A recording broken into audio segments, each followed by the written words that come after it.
Attention, the following broadcast has been approved by Outcasted OC. Viewer discretion is advised. Incoming transmission in 5, 4, 3, 2, 1. What's going on, everybody? It's Courtney here from the Outcasted OC podcast. How's everybody doing today? I just want to preface this by saying apologies if you can hear Mia in the background, who is my cat, just being an absolute pain in the ass.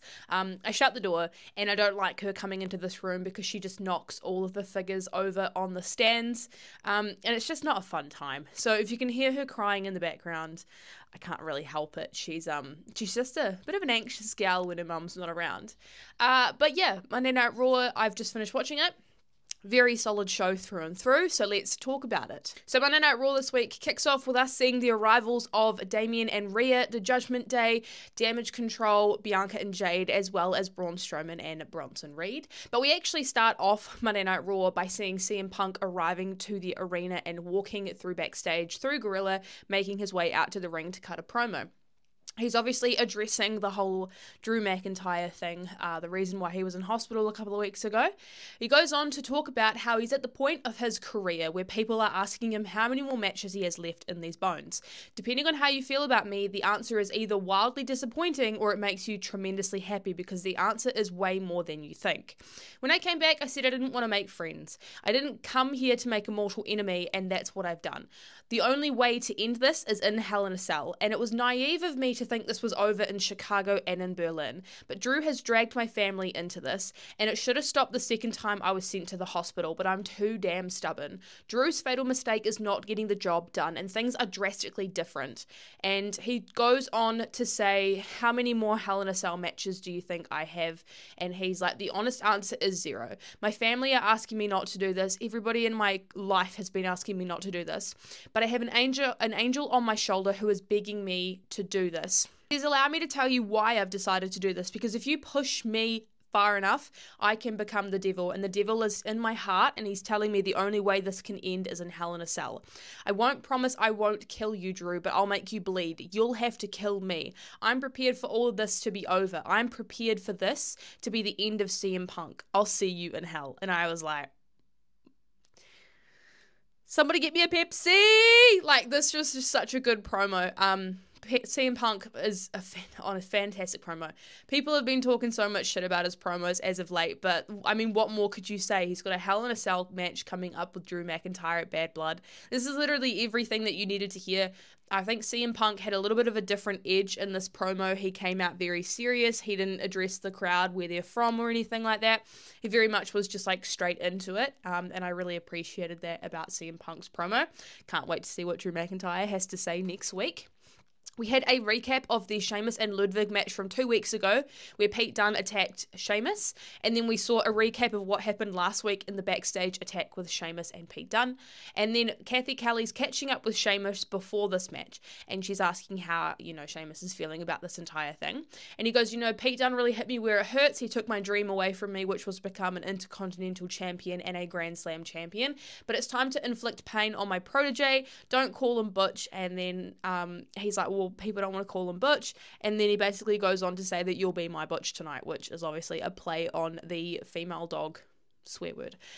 We go straight into this match with Pete Dunne and Sheamus. Starts off with an exchange of blows between the two of them, and Sheamus hits a really nice backbreaker. He sets up the 10 beats, but Pete ends up reversing this, and he gets a little bit of offense in, so he gets a really nice high kick in, and he starts working Sheamus's arm, and he hits the Sheamus's hand on the ring steps outside of the ring. Sheamus ends up wiping out Pete on the announce table, and we have a commercial break. When we come back from the commercial break, Sheamus takes control, and then Pete ends up getting the upper hand and hits a really nice powerbomb onto Sheamus. Sheamus ends up finding another level of aggression inside of him, and he goes high, and then Pete ends up getting kneed in the face by Sheamus as well. And then we see a power slam come in by Sheamus. Sheamus does end up hitting the 10 beats, and he hits a really nice punt kick, but then Pete ends up hitting Sheamus. The shillelagh stick comes out, and then We end up seeing Sheamus throwing it away. And then Pete Dunne capitalizes off of this by grabbing a cricket bat, and he hits him, following up by a big boot to secure the win. So Pete Dunne has beaten Sheamus. I'm really happy. This was the right call. You've got to elevate Pete Dunne and show how much of a threat he is. We got to see the encounter that we had with Damian Priest and Finn Balor in the ring last week in their promo. And then we cut to backstage where we see Rhea, Jay, and Damian all just being chummy backstage with each other, and Xavier comes in. Then we had a SummerSlam recap, which is obviously talking about what's been happening with Rhea and Liv. And then we end up cutting it to the locker room where we see Braun Strowman is warming up for his match against Bronson Reed. And Miz comes in and starts chatting to him and is like, well, why didn't you think that I could beat Bronson? And Braun's like, well, he's a different kind of monster. Sometimes a monster has to beat a monster. It was very much like a non-important backstage angle, but that's totally fine. Make our way back to the ring where we have Natalya taking on Zoe Stark. Now this is obviously built up from last week's triple threat like it's like a 3-woman tag team match, but anyway, match starts off really quickly. Natalya goes for the sharpshooter, but Zoe ends up outsmarting Natalya, and she hits a really nice springboard drop kick. And then after the commercial break, Natalya's in control. Zoe has a really beautiful sequence of really awesome moves, and then we kind of doing like the real quick roll-ups from last week, and then we end up seeing Natalya win, which, as I said before, with Sheamus and Pete Dunne, that was the right decision. This was not. It's amazing to see that after all this time of Natalya being gone, we're still having her win matches, which she really needed to elevate Zoe in this. But hey, beggars can't be choosers, right? So Kathy Kelly's catching up with Rhea Ripley backstage, and she's asking about her knee. But before Rhea has a chance to say anything, Finn Balor comes in, and he ends up saying, well, I've been meaning to catch up with you. And he talks about how you only cared about yourself when it came to the Judgment Day. And Finn says that Rhea and Damian were responsible for the demise of Judgment Day, and that's why he's not the world champion. And that he was the devil on Dom's shoulder when it came to Liv Morgan, putting in the moves on him. And then Jay comes in, and then Finn tells Jay that he needs to worry about winning the Intercontinental Championship as Rhea's out of his league. Rhea and Finn have a bit of an exchange back and forth, and it's really interesting to see the dynamic here. I mean, Jay's not wrong, but at the end of the day, Finn didn't become world champion not just because of Judgment Day, but just because he couldn't beat Seth freaking Rollins at SummerSlam. But hey, it is what it is. It's really interesting to see this interaction, because we have another interaction later on in the evening with Damian and Liv. Now, obviously, the reverse of each other. So Liv and Rhea, Damian and Finn are going up against each other at Bad Blood. Jey Uso makes his way out to the ring, and he starts to cut a promo talking about how main event Jey Uso is now in your city. He talks about how he's got his match with Braun for his first championship. He's going for the Intercontinental Championship, and he says he can finally be on his own and become main event Jey. Braun comes out and he asks if there's any dogs barking in Portland, and he says, I told you to stay away, but here you are, and it's so inspiring. I've done my homework, and you've been here for 14 years. He said, but they all love you. I've managed to do more in 6 months of being on the main roster than you've done in your entire career, and I didn't need my father or my uncle to make this happen. I didn't need any family help or the family name. This is what I fight for. I'm a dog, and it's what I do. And next Monday, I'm going to expose you and show everybody that you are nothing without your family. And Jay's like, all right, I see it in you. You've got that dog in you. I won't take you lightly. I was winning championships when you were in diapers. We'll see what you're made of. It'll be short and sweet like your NFL career. And Braun just looks at Jay, and he's like, you can tell he's got no comeback for it. And then Braun ends up hitting Jay, and then Braun ends up running the ropes to spear Jay, but then Jay ends up spearing Braun. So I feel like, I don't know why, but I just feel like this match is just going to be full of spears next week. But it's totally fine. And then we end up having a recap of the women's tag match from last week for the contendership opportunity for the tag titles. So we got to see Damage Control taking on Alba, Fire, and Isla Dawn. And then Damage Control and Bianca and Jade have a moment backstage. Apparently, Kairi was booked to have a match with Bianca, but because Kairi's been injured for a while, Bianca obviously can't have her match. But Io's talking up a really big game, and Bianca's like, well, why didn't I just wrestle you instead? You're ready to go. How about you defend Kairi in this case? We head back to the ring, where we have the Judgment Day taking on New Day. Now this is for the tag titles. This is actually the Judgment Day's first title defense since winning these titles. Just let that sink in for a little bit.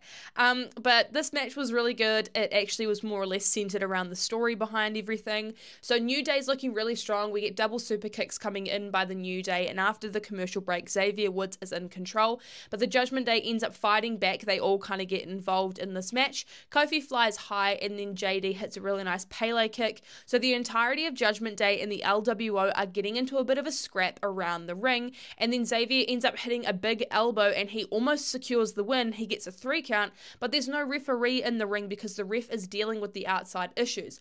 Xavier gets the ref back into the ring, but Judgment Day take advantage of this opportunity and they secure the win, retaining the titles. Kofi comes back into the ring and tries to console Xavier, but Xavier is mad at Kofi. Xavier leaves the ring. He's like, I'm tired of this. I need change, man. So this is the beginning of that heel turn we've been talking about for a very long time. Interesting to see how this goes. There's a moment where we see Io and Bianca are both independently warming up backstage before the match, and we had another Wyatt 6 video and another QR code coming through. Kathy Kelly is chasing Kofi Kingston backstage as she's trying to find out what's going on with the New Day. He's like, look, I'm trying to find Xavier. And he hears Xavier before he sees him, and Xavier is losing his mind at the LWO, being like, why did you get involved in my match? This is so annoying. Why did you do this? Blah, blah, blah. Kofi was like, I was the one who told the LWO to help because I already knew the Judgment Day would have their entire crew. We needed some backup. And Xavier gets really mad. He's like, look, this wasn't supposed to be the plan. How is it that the LWO knew about the ins and outs of our tag match before I did? I'm your partner. And then Kofi ends up saying that we haven't really been anything without like Big E. And then we end up seeing Xavier just really mad. And then we have a Bronson Reed video package where he talks about how he's the only monster in WWE and how people have taken these opportunities away time and time again. So he had to prove himself by taking out some of the top names on Monday Night Raw to actually prove how great he was. And he's upset because Braun Strowman took his opportunity at the Intercontinental Championship because he actually unfortunately was sick with COVID. So that's kind of the reason why Bronson keeps going after Braun. Speaking of Bronson and Braun, we have an insane angle that just takes place. So they're supposed to have a match, and we already see that they are in the ring, but the match doesn't actually start before one of them gets thrown into the ring post, and the top ropes just like absolutely snap out of nowhere. And then Braun ends up hitting a choke slam. Bronson goes flying. Braun goes to set up the Strowman Express, but Bronson throws a random person out of the crowd at Braun Strowman. Braun ends up tackling Bronson into the barricade, and Bronson's trying to leave, but Braun ends up chasing him, and they end up going backstage and getting into the fight. It gets out of hand, and it continues backstage. Braun ends up like basically tipping a golf cart, and we see Bronson. Fuck, this is so hard to say, like Bronson and Braun. All the names are so similar. But Bronson ends up tsunamiing Braun onto one of the catering tables.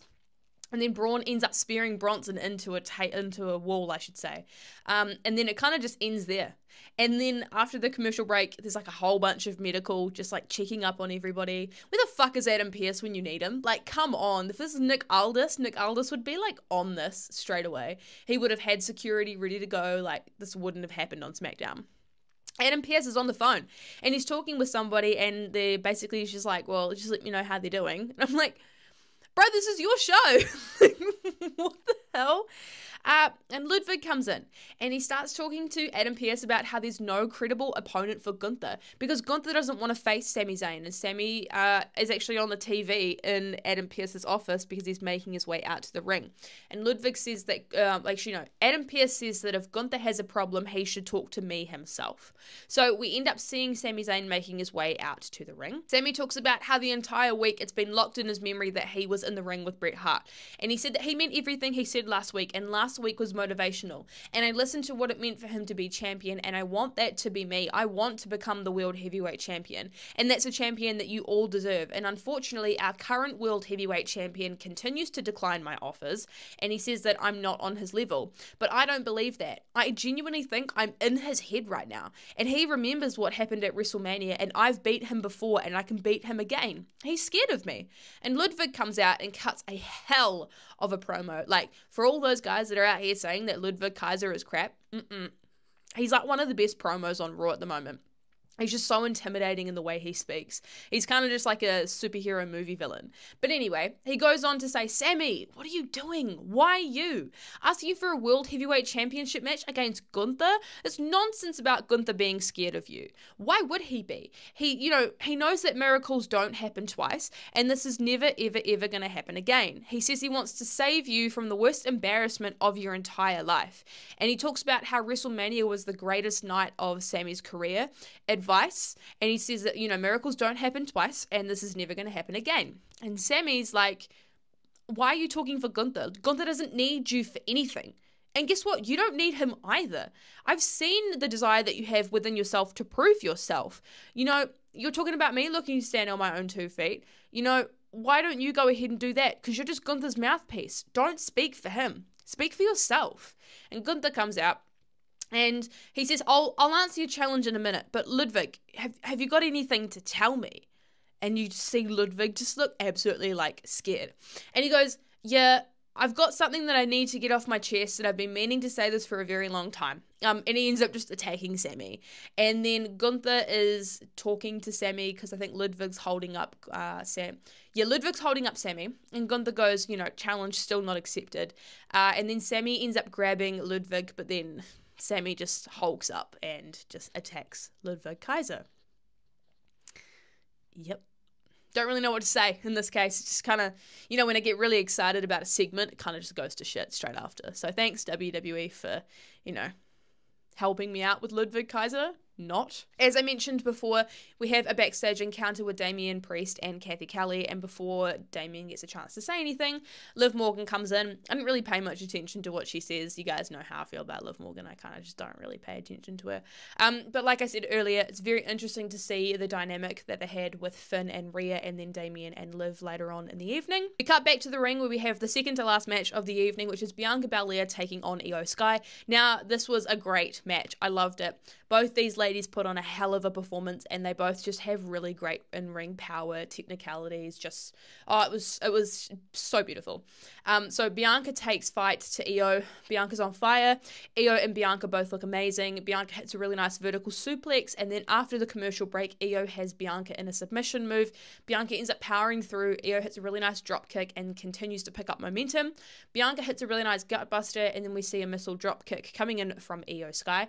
Bianca and Io are both exchanging blows between each other, and then Io ends up bridging Bianca. Io flies, and then Bianca lifts Io up, on the ring steps, so she's outside of the ring. She's walking up the ring steps, still holding Io.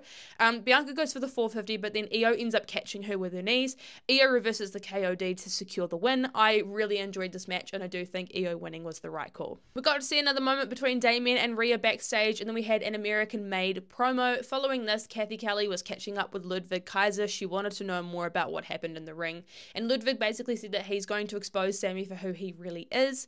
Then Jey Uso ends up running into Ilya Dragunov backstage, and Ilya wishes him luck in this Intercontinental Championship match he's got next week. But then the Judgment Day come in, and it was really interesting to see the dynamic between Ilya and Finn. Obviously, we know they've got a well-documented history with each other, and Finn was basically just saying to Ilya, I know you're new here, but you really want to watch who you surround yourself with. Which was really interesting because Ilya's not joining Judgment Day, but okay. We make our way back to the ring where we have the main event, which is Damian Priest taking on Dominic Mysterio. Damian Priest is in control of the match at the beginning. He ends up throwing Dom like a rag doll out of the ring. And then Dom ends up getting the upper hand and ends up working Damian's knee. Damian gets back onto the offense and he ends up punishing Dom in front of Liv. Damian throws Dom on the ring apron and on the commentary table, but then Finn ends up attacking Damian. After the commercial break, Damian gets mad. Finn ends up distracting Damian, and then Dom uses it to his advantage and hits some moves onto Damian. Damian hits a broken arrow. Liv ends up getting involved, but we end up seeing Rhea taking out not only Liv Morgan over the commentary table, but Wade Barrett as well too. Someone go check on Bad News Barrett. Honestly, that was so scary to see my boy Wade just get absolutely decimated by Rhea Ripley. Unintentional, of course, but it was really funny to see. And then Damien ends up catching Dom mid-air in a chokeslam. We end up seeing Dom hit a 619. This is followed up by a clothesline by Damien. Damien hits a South of Heaven and secures the win, but by the end of the match, we end up seeing the entirety of Judgment Day just beating down on Rhea Ripley and Damian Priest. We end up seeing Rhea grabbing Dom, but then Liv ends up attacking her from behind. Jey Uso comes out to try and make the save when he ends up getting speared by none other than Bron Breakker in a black hoodie. Judgment Day continue to attack Damien, and he gets hit with 3 coup de grace by Finn Balor. So essentially the go-home math is telling me that Judgment Day are in control of this feud, but I don't think that they're winning at Bad Blood, which is really interesting to see. It's just interesting that they're getting built up as this really big, powerful faction on like Monday Night Raw, but then when it comes to the PLEs, it's just no follow through. And that brings us to the end of this week's Monday Night Raw review. I hope you guys enjoyed the video. If you did, please make sure you go ahead and like the video, as well as commenting something down below that you enjoyed about Raw this week. If you have not done so already, please make sure you go ahead and subscribe to the Outcasted OC channel and hit that bell down by the subscribe button. That is your notifications. If you turn those on, you will not miss any of our future videos. While you're there as well too, you should absolutely check out the description down below. You can find all the links to Outcasted on other social media platforms such as Twitter, Instagram, and TikTok, as well as all of our personal socials, so you can keep up to date with what we're doing when we're not posting on the channel. As always, you've got your regularly scheduled NXT review coming in from Reese this week, as well as the podcast. I believe G and Ross are still on holiday, so they will not be on the podcast this week, but myself and Reese will find something to keep us interested and obviously chat some wrestling. And as well as the SmackDown review will be coming in from Reese this week as well too, as G and Ross are still away on holiday. They're not back until next week, so it's absolutely fine. We can hold down the fort, but I'm hoping that they're having a really great time away. That's been me from the Outcasted OC. I will see you guys in the podcast this week. Bye guys.